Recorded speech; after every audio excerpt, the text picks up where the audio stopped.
Hello my beautiful army, welcome back to my YouTube channel angel love Taekook. आज मैं आपके साथ my force marriage का part 12 share करने वाली हूँ। आई होप आप सबको ये स्टोरी पसंद आए। अगर पसंद आए तो लाइक कमेंट शेयर जरूर करना। Thank you army watching for this video. तो फिर चलिए स्टोरी स्टार्ट करते हैं। स्टोरी की शुरुआत होती है कि मेंशन से। तेरी ब्रेकफास्ट करने के बाद जेसु से कहती है, मम्मा मैं ऑफिस जा रही हूँ। ओके प्रिंसेस, ध्यान से जाना, कार को स्लो ही ड्राइव करना, ओके। तेजस्वी से अपना हेड नोट करते हुए कहती है, मैं ध्यान रखूँगी मम्मा, और कार भी स्लो ही ड्राइव करूँगी। Bye mama, bye princess. Other side German Lisa mirror के सामने खड़ी होकर रेडी हो रही थी। तभी जियोफ सावन लेकर बेडरूम में आते हैं। जियोफ हाफ नेकेड था। जियोफ ने सिर्फ अपनी वेस्ट को ही टॉवल से कवर किया था। जियोफ की नज़र मिरर के सामने रेडी हो रही लीशा पर पड़ती है। जियोफ लीशा को देखकर अपनी जगह पर फ्रीज हो जाता है। जियोफ अपने मन में कहता है, baby your look so hot, I want you now my baby. जियोफ लीशा को फुली एडमायर करने लगा था। जियोफ लीशा को इंटेंस नज़रों से देखता है। लीशा ने ब्लैक एंड वाइट कलर की एक शॉर्ट ड्रेस पहनी थी, जिसमें लीशा भला की खूबसूरत लग रही थी। जियोफ अपनी ब्यूटीफुल वाइफ को सर से लेकर पैर तक देखता है। जियोफ की नज़र लीशा की मिल्की लेग्स पर पड़ती है। जियोफ खुद को हार्ड फील करता है। लीशा को अभी तक पता ही नहीं है कि जियोफ उसे देख रहा है। लीशा को अभी तक यही लग रहा है कि जियोफ अभी बाथरूम में शावर ले रहा है। जियोफ स्लोली वॉक करके लीशा के पास जाता है। लीशा को पता ही नहीं चलता है कि जियोफ उसके कितने पास आ गया है। लीशा को अचानक से अपनी वेस्ट पर 2 स्ट्रॉन्ग हैंड फील होते हैं। जियोफ लीशा को अपनी तरफ पुल करता है। लीशा उसके टच से पहचान जाती है कि कोई और नहीं, उसका हस्बैंड हॉबी है। जियोफ लीशा को वेलकम करता है। जियोफ लीशा की नेक को स्मेल करता है। जियोफ की हेयर से वाटर ड्रॉप होकर लीशा की शोल्डर पर गिरता है। जियोफ अपना हेड लीशा की नेक के पास ले जाता है। लीशा की नेक पर किस और बाइट करने लगता है। लीशा अपनी आइज क्लोज करती है। थोड़ी देर बाद जियोफ लीशा को अपनी तरफ टर्न करता है। लीशा जियोफ से कहती है, अभी हमें ऑफिस के लिए भी जाना है, हम लेट हो रहे हैं। लीशा इससे आगे कुछ और कह पाती। लीशा के लिप्स पर अपनी लिप्स रखकर उसे पैशनेटली किस करने लगता है। थोड़ी थोड़ी लीशा भी उसके साथ मेल्ट होने लगी थी। अदर साइड ते अपनी कार की कीज लेकर पार्किंग एरिया की तरफ जाती है। ते ड्राइवर सीट पर बैठती है और कार ड्राइव कर के मेंशन से निकलती है। ते जिस रास्ते से डेली जॉन कंपनी जाती है वो रास्ता जंगल से होकर जाता है। ते अपनी कार ड्राइव कर रही होती है। सडनली ते की कार का लेफ्ट टायर पंक्चर हो जाता है। ते अपनी कार स्टॉप करती है। ते कार से नीचे आकर देखती है। ते अपने हेड पर हैंड रखते हुए कहती है, ओह शिट, यह तो टायर पंक्चर हो गया है, ये कैसे हो सकता है। ऊपर से ये रास्ता भी सुनसान है, हेल्प भी नहीं ले सकती हूँ, यहाँ से तो कोई आता जाता भी नहीं है। ती अपने चारों तरफ देखती है तो उसे कुछ भी दिखाई नहीं देता है। ती अपने आप से कहती है, नहीं ती नहीं, यहाँ तो दूर दूर तक कुछ दिख भी नहीं रहा है।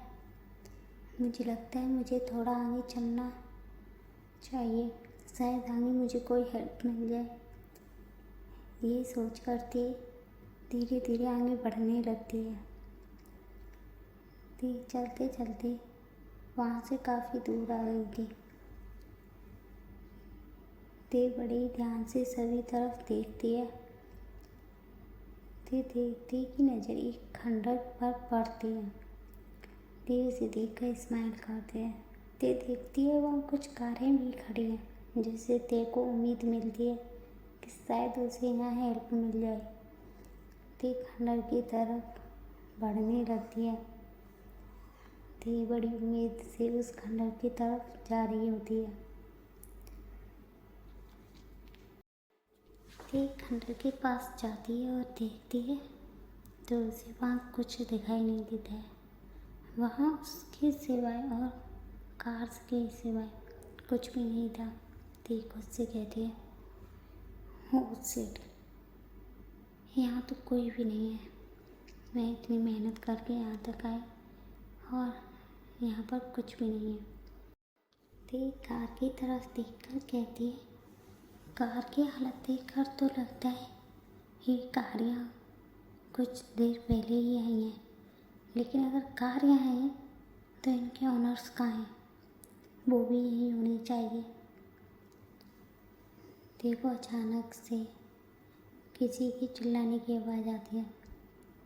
ते ये साउंड सुनकर अपनी जगह पर फ्रीज हो जाती है। देखो फिर से वही साउंड आती है। ते कहते कहीं किसी को हेल्प की ज़रूरत तो नहीं है, मुझे देखना चाहिए इस खंडर के अंदर क्या है। ते स्लोली स्लोली उस खंडर के पास जाती है और देखती है ब्लैक कलर के सूट पहने कुछ बॉडीगार्ड खड़े थे। कम से कम वो लोग 10 से 15 होंगे। उनके सामने 3 लोग थे, उनमें से 2 खड़ी थी, तीसरा अपने नी पर बैठा था। तीसरा आदमी उन दोनों के सामने अपने हाथों को जोड़े रखा था और उनसे बार बार माफ़ी मांग रहा था। वो आदमी अपने सामने खड़े आदमी से कहता है, किंग प्लीज़ मुझे माफ़ कर दीजिए, प्लीज़ प्लीज़ मुझे मत मारिए किंग, मेरा एक परिवार है, प्लीज़ किंग। किंग के पास खड़ी लड़की बोलती है, क्या तुम नहीं जानते थे माफिया वर्ल्ड के किंग के साथ गद्दारी करने का क्या अंजाम होता है? अब माफ़ी मांगने से क्या होगा? ये तो तुम्हें पहले सोचना चाहिए था ना। तभी वो आदमी उस लड़की के सामने अपना हेड डाउन करता है, प्लीज़ मैम प्लीज़ मुझे माफ़ कर दीजिए, प्लीज़ आगे से ऐसा नहीं करूँगा। तभी वो लड़की गुस्से में कहती है, ऐसा करने के लिए ज़िंदा रहोगे तभी करोगे ना, तुम यहाँ उन्हें मारने आई थी ये जानते हुए कि वो हमारे अंकल हैं। हमारी टीम मेंबर होने के बावजूद भी तुमने हमारे एनिमी के साथ हाथ मिलाया। किस किस चीज़ की माफ़ी मांगोगे तुम? माफिया वर्ल्ड में माफ़ी का दूसरा नाम सिर्फ मौत होती है। क्या तुम्हें ये नहीं पता था? गद्दारी की है तो अब उसकी सज़ा भी तुम्हें ज़रूर मिलेगी। I want you, I want you. तुम्हें मैं वो दर्द फील कराऊंगी जिसका तुमने सोचा भी नहीं होगा। ते उनकी बातें सुन रही थी। ते की तरफ उन दोनों की बैक थी, जिस वजह से ते उनका फेस नहीं देख पाती। ते कहती है ये माफिया है और इस लड़के की आवाज़ कुछ जानी पहचानी सी है। शायद मैंने इस वॉइस को कहीं तो सुना है लेकिन मुझे याद नहीं आ रहा है। ये सब इसके साथ है। फिर से उस आदमी की वॉइस आती है, प्लीज़ प्लीज़ प्लीज़ मुझे माफ़ कर दीजिए किंग, प्लीज़ मैं ऐसा कभी नहीं करूँगा, please please king, please please ma'am. ते दूसरी तरफ जाती है उनका फेस देखने के लिए। ते जैसे ही अपनी नज़र ऊपर करती है, ते उन दोनों का फेस देखकर शॉक्ड हो जाती है। ते अपनी जगह पर फ्रीज हो जाती है। उसके मुंह से दो नाम निकलते हैं, आयु जंगकुक। नहीं, ये नहीं हो सकता, ये नहीं हो सकता है। अदर साइड जंगकुक अपने बॉडीगार्ड को इशारा करता है। बॉडीगार्ड उसका इशारा समझकर आगे बढ़ता है और अपनी गन पॉइंट करता है उस आदमी के ऊपर जो अपनी नीज पर बैठे हुए माफ़ी मांग रहा था। बॉडीगार्ड उस आदमी को शूट करता है। ते को गोली चलने की साउंड आती है।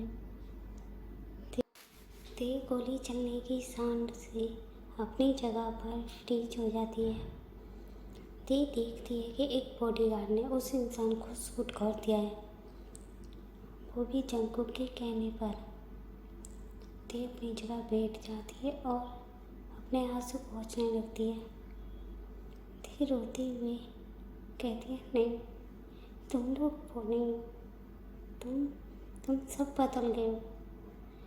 कोई ऐसा कैसे कर सकता है किसी के साथ? तुम वो नहीं हो जंगकुक। आयु तुम्हारे साथ बदल चुकी है। मैं यहाँ से जा रही हूँ। नहीं, तुम दोनों से कभी बात नहीं करूँगी, नहीं करूँगी बिल्कुल भी। तुम दोनों बहुत गलत हो। ये जाने के लिए टर्न होती है। ते रोते हुए वहाँ से चली जाती है और कहती है, ये लोग ऐसा कैसे कर सकते हैं? ये किसी की भी जान ऐसे कैसे ले सकते हैं? गलतियाँ तो इंसान से ही होती है ना, लेकिन ये लोग तो नहीं, ये मेरा जंगकुक नहीं हो सकता है। और आयु ऐसी नहीं थी, लेकिन ये सब क्या था जो भी था। तभी उसके एक बॉडीगार्ड ने ते को जाती हुई देख लिया था। ते रोते हुए वहाँ से चली जाती है। बॉडीगार्ड जंगकुक के पास आकर उससे कहता है, किंग, एक लड़की ने हमें शूट करते हुए देख लिया है, मैं उसका चेहरा नहीं देख पाया। तभी आयु सभी गार्ड पर चिल्लाते हुए कहती है, तुम लोगों की आंखें नहीं हैं जो देख नहीं सकते थे? जाओ उसे पकड़ कर यहाँ लाओ, ज़्यादा दूर नहीं गई होगी वो। अदर साइड ते अपनी कार में बैठ कर रोती है। सभी कार फॉरेस्ट में फैल जाते हैं और सभी जगह देखने लगते हैं। तभी एक बॉडीगार्ड की नज़र ते की कार पर जाती है। बॉडीगार्ड ते की कार की तरफ भागता है। वो देखता है एक लड़की अपना हेड डाउन करे हुए बैठी है। बॉडीगार्ड ते की विंडो का ग्लास नॉक करता है। ते विंडो की तरफ देखती है और विंडो का ग्लास नीचे करती है। बॉडीगार्ड ते को देखकर अपने मन में कहता है, कोई यहाँ कहीं कोई नहीं तो नहीं, ऐसा कैसे हो सकता है? बॉडीगार्ड ते से कहता है, मैं कोई हेल्प चाहिए? ते उसे मना करने ही वाली थी पर कुछ सोचकर रुक जाती है। ते अपनी कार से जंगल की तरफ देखती है और अपने मन में सोचती है, यहाँ रुकने से तो अच्छा है मैं इसकी हेल्प ले लूँ और यहाँ से मैं अपने घर भी चली जाऊँगी। ते बॉडीगार्ड से कहती है, मुझे हेल्प चाहिए, मेरी कार का लेफ़्ट टायर पंक्चर हो गया है। बॉडीगार्ड ते से कहता है, मैं आपकी हेल्प करता हूँ मैम। बॉडीगार्ड ते की कार का टायर चेंज करता है। ते बॉडीगार्ड से कहती है, थैंक्स, इट्स ओके मैम, ये तो हमारा फर्ज था। ती कहती है, मतलब बॉडीगार्ड ती से कहता है, मेरा मतलब हमें एक दूसरे की हेल्प करनी चाहिए। एक इंसान ही दूसरे इंसान के काम आ सकता है। ओके मैम, अब मैं चलता हूँ, मुझे काफ़ी देर हो गई है। अदर साइड सभी बॉडीगार्ड उस लड़की को ढूंढते हैं। जब उन्हें वहाँ कोई नहीं मिलता तो सभी वापस चले जाते हैं। सभी जंगकुक आयु के सामने आते हैं कि वहाँ कोई नहीं है। हमने पूरे जंगल में सर्च किया। जंगकुक सभी से कहता है, इट्स ओके, कोई हमारा कुछ नहीं बिगाड़ सकता। तभी एक बॉडीगार्ड भागते हुए आता है। आयु कहती है, तुम्हें भी कोई नहीं मिला? नो मैम, वहाँ कोई नहीं था। आयु फिर से कहती है, फिर तुम इतनी लेट कैसे हो गई? जब मैं यहाँ से गया था तब कुछ दूरी पर एक कार खड़ी थी। मैं कार के पास गया, ये सोचकर कहीं वो लड़की तो नहीं जिसे हम ढूंढ रहे हैं। लेकिन उस कार में क्वीन थी और क्वीन अपसेट थी। जंगकुक बॉडीगार्ड से कहता है, तुम्हारी क्वीन अपसेट क्यों थी? किंग, उनकी कार का टायर पंक्चर हो गया था। मैंने क्वीन की कार का टायर चेंज किया था, इसलिए मैं लेट हो गया था। ये कहते हुए बॉडीगार्ड अपना हेड डाउन करता है। जंगकुक कहता है, इट्स ओके, अब हम चलते हैं, वैसे भी हम काफ़ी लेट हो गए हैं। अदर साइड ते अपने घर की तरफ कार को टर्न करती है। ते अपनी आँख से रोते हुए कहती है, क्यों जंगकुक, क्यों ऐसा क्यों किया तुमने? तुम कैसे किसी को मार सकते हो? नहीं, तुम तो ऐसे नहीं थे। और आयु भी। तुम दोनों ने कब माफिया वर्ग ज्वाइन किया? क्यों किया? Why Jungkook, why? Other side Jungkook आयु कार में एक दूसरे से बातें कर रही थी। आयु, तुम कब अपने बॉयफ्रेंड से शादी करोगी? आयु कहती है, तुम्हारी शादी से एक दिन पहले हमारा प्लान जरूर सक्सेस होगा, तुम देखना। दोनों ईवली स्माइल करते हैं। आयु जंगकुक से कहती है, जंगकुक, मुझे लगता है कि जिस लड़की ने हमें देखा है कहीं वो थी तो नहीं? जंगकुक आयु से सीरियस वॉइस में कहता है, वो थी। लेकिन तुम टेंशन मत लो, हमारा प्लान जरूर सक्सेस होगा। आयु सोचते हुए कहती है, वो बात नहीं है, अगर वो तुम्हें गलत समझ रही हो तो? जंगकुक आयु से कहता है, उसे एक दिन तो सब सच पता चलना ही था। उसे एक दिन हमें खुद बताना पड़ता। तुम्हें प्लान पर फोकस करना चाहिए। शादी में सिर्फ 4 दिन बाकी हैं। आयु अपना हेड नोट करती है। अदर साइड यूमिन जिमिन सुगा से मिलने के लिए एक रेस्टोरेंट आती है। जिमिन सुगा से कहती है, क्यों बुलाया था तुमने मुझे? अब तो बता दो, हमें ऑलरेडी 1 घंटा हो चुका है और उससे ज़्यादा भी। सुगा जिमिन की आंखों में देखते हुए अपने हैंड से जिमिन का हैंड स्लोली होल्ड करता है। सुगा कहता है, मुझे मम्मा ने बताया। जिमिन कहती है, क्या बताया? मम्मा ने बताया कि जंगकुक आयु की शादी वाले दिन मेरी और तुम्हारी एंगेजमेंट है। ये सुनकर जिमिन शॉक में चली जाती है और शादी इस ईयर के लास्ट में हो जाएगी। सुगा जिमिन को अपनी तरफ घूरते हुए देखता है। सुगा जिमिन से कहता है, क्या हुआ? तुम मुझे ऐसे क्यों देख रही हो?